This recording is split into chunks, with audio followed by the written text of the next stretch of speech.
Hello, I'm Jonasz Rewiński and this is Military Mind. Armed conflicts, defense and security, land, sea and air. We've got you covered. Now, overnight into Monday, following a 3-day moratorium on strikes against Ukraine's energy infrastructure, Russian forces launched one ballistic missile and approximately 170 strike drones against Ukraine. The head of the Cherkasy Regional Military Administration reported a massive Russian attack on the region. According to the official, drone debris fell at several locations and 4 people were wounded. Local officials in the Dnipro region also reported that Russia once again struck Ternivka, with an administrative building catching fire in the aftermath. On the 1st of February, 12 miners were also killed in a strike on a bus in Ternivka. Russian drones also hit a coal mining enterprise, reportedly in a targeted strike using a guided drone. Russian units also shelled residential neighborhoods in Kherson during the same period. The city's military administration said that 2 people were wounded in the attack. On the other side of the front, in Russia's Belgorod region, 2 people were killed following an attack by Ukrainian drones. In the city of Stary Oskol, a Ukrainian drone strike caused a private house to catch fire, killing 2. Another drone detonated nearby, shattering windows in more than 10 apartments across 3 apartment buildings. Turning to the front line now. Russia's West Group of forces continues its operational offensive on the Liman area, with the primary objective of reaching the near approaches to the Sloviansk-Kramatorsk area from the northeast. The task clearly implies the encirclement, assault and subsequent capture of the city of Liman, the elimination of the entire Ukrainian Liman bridgehead and the advance of Russian forces to the Seversky Donets River along a broad front, followed by a highly likely river crossing in the southern and southwestern directions. However, attempts to break into Liman by advancing directly from Yampil along the railway line towards the city's southern outskirts have so far failed to bring the same level of success as Russian advances from the northern part of the city. In the area around Konstantinivka in the Donetsk region, Ukrainian servicemen from the 93rd Separate Mechanized Brigade destroyed a Russian drone that was waiting on the road to ambush a Ukrainian vehicle. Thanks to the quick response and coordinated actions of the Ukrainian troops, the target was successfully neutralized before it could complete its mission.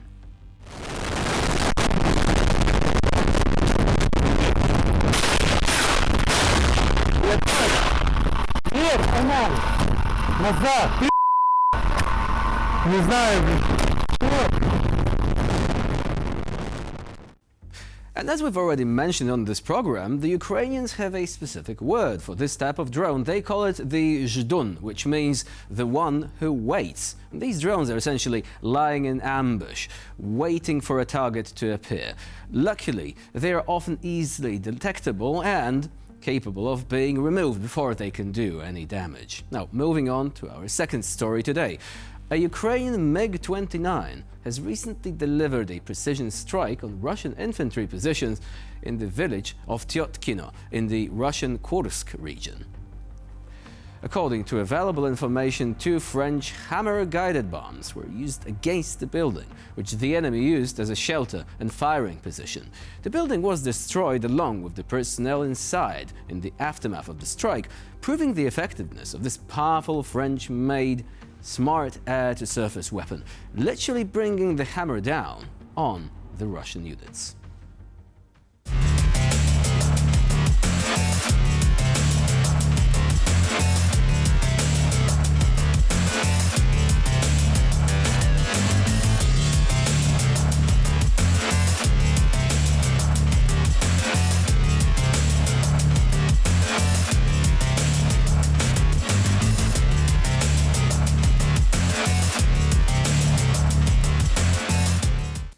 While moving through a combat zone, 2 soldiers from Ukraine's 156th Separate Brigade came under attack from an enemy FPV drone.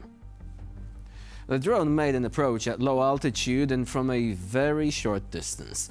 At the critical moment, the soldiers reacted instantly and opened fire. The FPV drone was destroyed just a few meters away from the vehicle, preventing casualties among personnel and damage to equipment.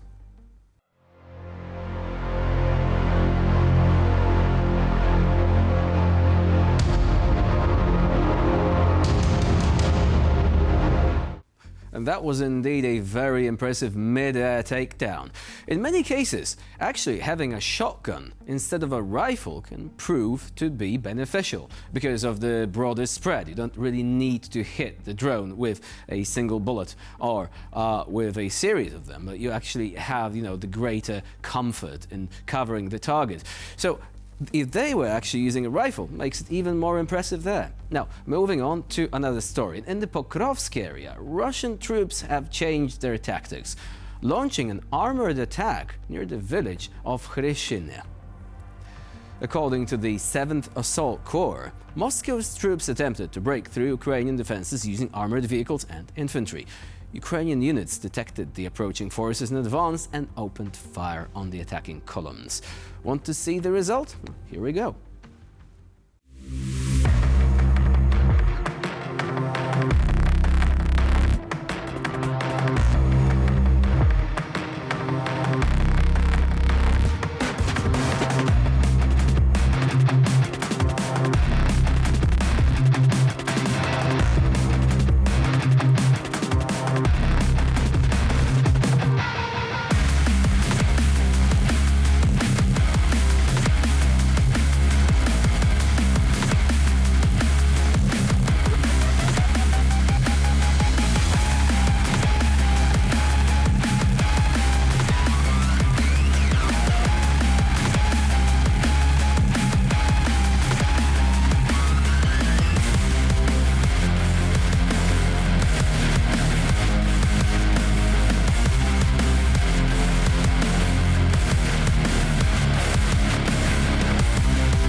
You may have noticed consecutive hits on the same armored vehicle. This is important because a single hit from a drone does not always destroy a vehicle like that. Normally it doesn't.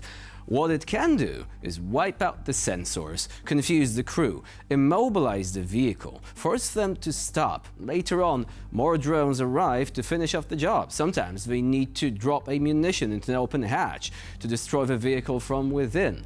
So this actually demonstrates that just hitting the enemy is not the end of the job, it's just the beginning in many cases. Now, moving on. Ukrainian border guards from the Pomsta brigade continue to effectively use heavy strike UAVs to destroy enemy arms equipment, with some missions performed even in broad daylight. Footage recently published online shows how the drone bomber accurately hits its targets and methodically destroys enemy vehicles.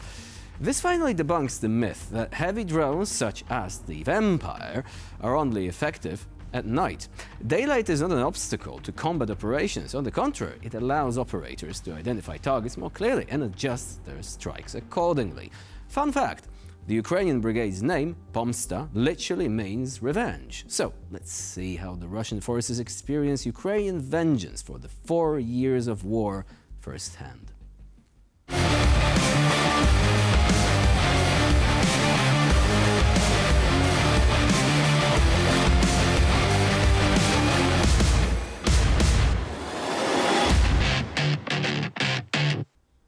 And that's all for now on this episode of Military Mind. Next deployment at the same time tomorrow, and in the meantime, please stay with us here on TVP World.